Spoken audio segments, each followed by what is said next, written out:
श्री शक्ति नमः। ओम श्री शक्ति नमः। ओम श्री शक्ति नमः। ओम श्री शक्ति नमः। श्री विष्णु और लक्ष्मी के स्वरूप गुण धाम एवं विभूतियों का वर्णन। पार्वती बोली, देवेश्वर आप मंत्रों के अर्थ और पदों की महिमा को विस्तार के साथ बतलाइए। साथ ही ईश्वर के स्वरूप गुण विभूति से विष्णु के परम धाम तथा व्यूह भेदों का भी यथार्थ रूप से वर्णन कीजिए।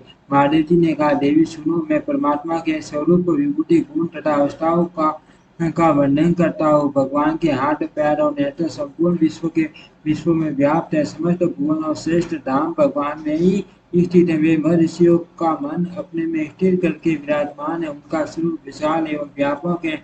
वे लक्ष्मी के पति और पुरुषोत्तम है। उनका लावण्य करोड़ों कामदेवों के सम्मान है। वे नित्य किशोर विग्रह धारण करके जगदीश्वर भगवती लक्ष्मी जी के साथ परम पद वैकुंठ धाम में विराजते हैं। वह परम धाम ही परम व्योम कहलाता है। परम व्योम ऐश्वर्य का उपभोग करने के लिए है और ये संपूर्ण जगह लीला करने के लिए ही इस प्रकार भोग भूमि और क्रीड़ा भूमि के रूप में श्री विष्णु की जो विभूतियां स्थित हैं, जब वे लीला का श्रृंगार करते हैं तब भोग भूमि में उनकी नित्य स्थिति होती है। भोग और लीला दोनों को वे अपनी शक्ति से ही धारण करते हैं।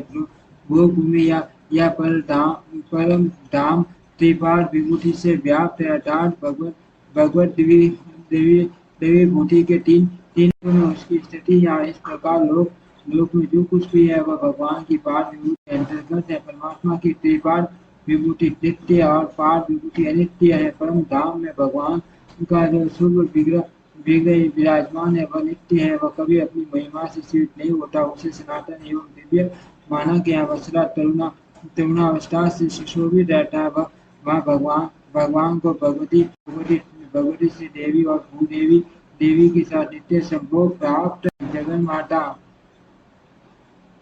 लक्ष्मी भी नित्य रूपा है। वे श्री विष्णु से कभी पृथक नहीं होती। जैसे भगवान विष्णु सर्व व्याप्त उसी प्रकार भगवती लक्ष्मी भी है। भारती श्री विष्णु पत्नी ब्रह्मा संपूर्ण जगत की अधीश्वरी और नित्य कल्याण में है। उनके भी हाथ पैर नेत्र मस्तक और मुख सब और व्याप्त है। वे भगवान नारायण की संपूर्ण जगत की माता और सबको आश्रय प्रदान करने वाली है। स्थावर जगम लोग सारा जगत उनके कृपा कटाक्ष पर ही निर्भर है। विश्व का पालन और संहार उनके नेत्रों के खुलने और बंद होने से ही हुआ करते हैं। वे माँ लक्ष्मी सबकी आदि पूता और परमेश्वरी है। व्यक्त और अव्यक्त भेद से उनके दो रूप हैं। वे उन दोनों रूपों से संपूर्ण विश्व को व्याप्त करके स्थिर है। जल आदि उसके रूप से वे ही लीला में देह धारण करके प्रकट होती है। लक्ष्मी रूप से आकर वे धन प्रदान करने की अधिकारी नहीं होती है। ऐसे स्वरूप वाले लक्ष्मी देवी श्री हरि के आश्रय में रहती है। संपूर्ण वेद तथा उनके द्वारा जानी हुई जितनी वस्तुएं हैं वे सब श्री लक्ष्मी जी के ही स्वरूप में स्थित रूप में जो कुछ भी उपलब्ध होता है वह सब लक्ष्मी का ही विग्रह कहलाता है। स्त्री में जो सौंदर्य चिराचार और सौभाग्य स्थित वह सब लक्ष्मी का ही स्वरूप है। पार्वती भगवती लक्ष्मी समस्त स्त्रियों की शिरोमणि, जिनकी कृपा कटाक्ष के पढ़ने मात्र से ब्रह्मा शिव देवराज इंद्र चंद्रमा सूर्य कुबेर यमराज तथा अग्निदेव ऐश्वर्य प्राप्त करते हैं। उनके नाम इस प्रकार है।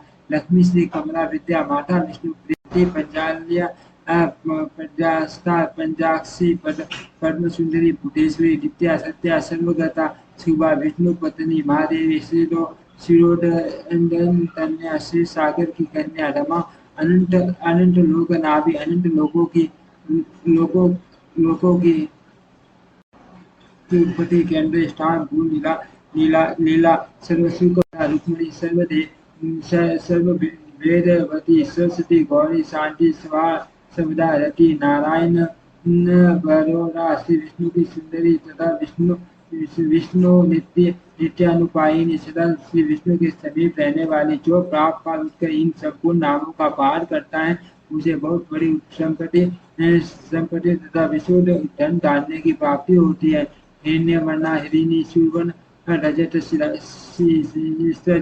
जाम चंद्रा हिरण्य में लक्ष्मी विष्णु नर पगा अमी नीम घंट्या द्वारा दशा नित्य पूष्टा करी सी नीम ईश्वरी सर्व पुटाना टापी तामी ताम्योपाय पाय श्रियम, जिनके श्री अंगों अंगों का रंग सुवर्ण के समान सुंदर एवं गौर है, जो सोने चांदी के आभूषण से सुशोभित है, और सबको आदित्य करने वाले भगवान श्री विष्णु विष्णु से जिनका कभी वियोग नहीं होता, जो सर्वन में एक कांटे धारण करते हैं, उत्तम लक्षणों से विभूषित होने के कारण जिनका लक्ष्मी है, जो सब प्रकार के सुगंधों का द्वार है, जिनको प्राप्त करना कठिन है, जो के असर अंगों से पुष्ट रहती है, गाय के सूखे गोबर में जिनका निवास है, तथा जो समस्त प्राणियों की अनिश्वरी उन भगवती से देवी का मैं आह्वान करता हूँ। प्रग वेद में कहे हुए इस मंत्र की निभा स्तुति करने पर महेश्वरी लक्ष्मी ने श्री आदि सभी देवताओं को सब प्रकार का ऐश्वर्य और सुख प्रदान किया था। श्री विष्णु विष्णु पुत्र लक्ष्मी सनातन देवता है, वे इस जगत का शासन करती है, सबको चराचर जगत की स्थिति होने की कृपा कटाक्ष पर निर्भर है। अग्नि में रहने वाले परिवार की बात भगवती लक्ष्मी जिनके वक्ष स्थल में निवास करती है, वे भगवान विष्णु सबके ईश्वर ब्रह्म सुबह संपन्न अक्षर एवं अविनाशी पुरुष है। वे श्री नारायण वासुदेव गुण के समुद्र है, सबके स्वामी सुशील शुभ के सर्वशक्तिमान नित्य पूर्ण काम स्वभावत सबके सूर्य सुखी दया सूर्य सागर समस्त देहधारियों के आश्रय स्वर्ग और मोक्ष का शुभ देने वाले और भक्तों पर दया करने वाले हैं। उन श्री विष्णु को नमस्कार है। संपूर्ण देश काल आदि आदि अवस्थाओं में पूर्ण रूप से भगवान का दासित्व स्वीकार करता हूँ। इस प्रकार स्वरूप का विचार करके सिद्धि प्राप्त पुरुष अनायासी दास भाव को प्राप्त कर लेता है। एक पुरुष मंत्र का अर्थ है, इसको जानकर भगवान में भली भांति भक्ति करनी चाहिए। ये सरासर जगत भगवान का दास ही है। श्री नारायण इस जगत के स्वामी प्रभु ईश्वर माता पिता बंधु निवास शरण और गति है। भगवान लक्ष्मीपति कल्याण में गुणों से युक्त और समस्त कामनाओं का फल प्रदान करने वाले हैं। वे जगदीश्वर शास्त्रों में निर्गुण कहे गए हैं। निर्गुण शब्द से यही बताया गया है कि भगवान प्रकृति जन्य है, गुणों से रहित है। जहाँ वेदांत वाक्यों द्वारा प्रपंच का मिथ्यात्व बताया गया है और यह कहा गया है कि ये सारा दृश्यमान जगत अनित्य है, वहाँ भी ब्रह्मांड के प्राकृत रूप को ही नश्वर बताया गया है। प्रकृति से उत्पन्न होने वाले रूपों की अनित्य का प्रतिपादन किया गया। महादेव इस कथन का तात्पर्य यह है कि लीला प्यारे देव श्री हरि की लीला के लिए ही प्रकृति की उत्पत्ति हुई है। स्वर्ग भुवन सात समुद्र शांत द्वीप चार प्रकार के पानी तथा ऊंचे पर्वतों से भरा हुआ ये रमणीय ब्रह्मांड प्रकृति से उत्पन्न हुआ है। ये उपरोक्त मान 10 आवरणों से घिरा हुआ है। कला काष्ठा आदि भेद से जो काल चक्र चल रहा है, उसी के द्वारा संचार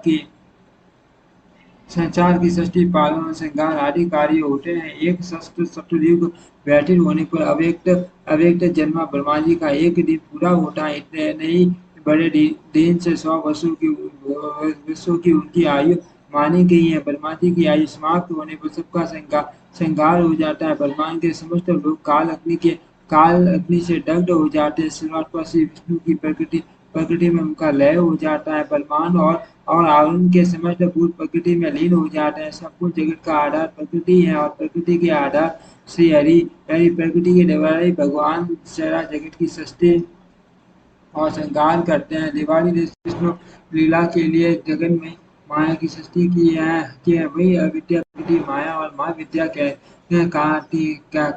काटी है। सृष्टि पालन और श्रृंगार का कारण वही है। सदा रहने वाली योग निंदा और माया भी उसी के नाम है। प्रकृति सत्व रज और तम इन तीन गुणों से युक्त है। उसे अव्यक्त और प्रधान भी कहते हैं। वह लीला विहार श्री कृष्ण की क्रीड़ा स्थली है। संसार की उत्पत्ति और प्रलय तथा उसी से होते हैं। प्रकृति के स्थान असंख्य है, जो घोर अंधकार से पूर्ण प्रकृति से ऊपर की सीमा में बेजा नाम की नदी है, किंतु नीचे की ओर उसे सनातनी प्रकृति की कोई सीमा नहीं है। उसने स्थूल सूक्ष्म आदि अवस्थाओं के द्वारा संपूर्ण जगत को व्याप्त कर रखा। प्रकृति के विकास से सृष्टि और संकोच अवस्था से प्रलय होते हैं। इस प्रकार संपूर्ण भूत प्रकृति के कई अंतर्गत है। ये जो मान शून्य आकाश है वह सब भी प्रकृति के ही भीतर है। इस तरह प्राकृत रूप ब्रह्मांड अथवा पाद विभूति के स्वरूप को अच्छी तरह वर्णन किया गया।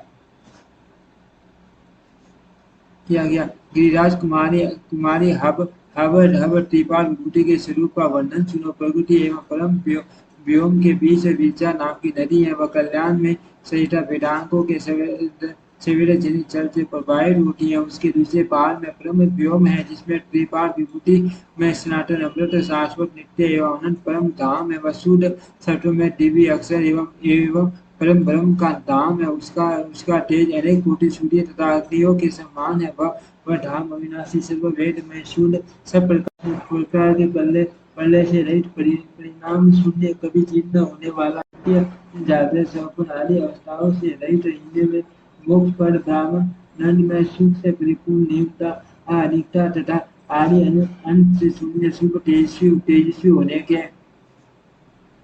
कारण अत्यंत अद्भुत रमणीय नित्य तथा आनंद का साधन है। श्री विष्णु का वह परम पद ऐसे ही गुणों से युक्त है। उसे सूर्य चंद्रमा तथा अग्निदेव नहीं प्रकाशित करते। वह अपने ही प्रकाश से प्रकाशित है। जहाँ जाकर जीव जी फिर कभी नहीं लौटते। वही श्री हरि का परम धाम है। श्री विष्णु का वह परम धाम नित्य शाश्वत एवं अच्युत है। 100 करोड़ कल्पों में भी उसका वर्णन नहीं किया जा सकता। मैं वर्मा तथा श्रेष्ठ मुनि श्री हरि के उस पद का वर्णन नहीं कर सकते, जहाँ अपनी महिमा से कभी छीण होने वाले साक्षात परमेश्वर श्री विष्णु विराजमान। उनकी उसकी उसकी महिमा को वे स्वयं ही जानते हैं, जो अविनाशी पद है, जिनकी महिमा का वेदों में गूढ़ रूप से वर्णन है तथा जिसमें संपूर्ण देवता और लोग स्थित है। उसे जो नहीं जानता, वह केवल केवल ऋचाओं का पाठ करके क्या करेगा। जो उसे जानते हैं वही ज्ञानी पुरुष भाव से स्थित होते हैं। श्री विष्णु के उस परम पद को ज्ञानी पुरुष सदा देखते हैं। वह अक्सर शाश्वत नित्य एवं सर्वत्र व्याप्त है। कल्याणकारी नाम से युक्त भगवान विष्णु के उस परम धाम गोलोक में बड़े सिंहों वाली गौएं रहती हैं तथा वहाँ की प्रजा बड़े सुख से रहा करती है। गौओं तथा पीने योग्य सुखदायक पदार्थों से उस परम धाम की बड़ी शोभा होती है। वह सूर्य के समान प्रकाशमान अंधकार से परे ज्योतिर्मय एवं वशिष्ठ अविनाशी पद है। श्री विष्णु के उस परम धाम को ही मोक्ष कहते हैं। वहाँ जीव बंधन से मुक्त होकर अपने सुख कर पद को प्राप्त होते हैं। वहाँ जाने पर जीव पुण्य इस लोक में नहीं लौटते, इसीलिए उसे मोक्ष कहा गया है। मुक्त परम पद अमृत विष्णु मंदिर अक्षर परम धाम वैकुंठ शाश्वत पद नित्य धाम परम व्योम सर्वोत्तर कष्ट पद तथा सनातन पद विनाशी परम धाम के प्रियवासी शब्द है। अब उस त्रिपाद विभूति के स्वरूप का वर्णन करूंगा। ओम श्री शक्ति नमः। ओम श्री शक्ति नमः।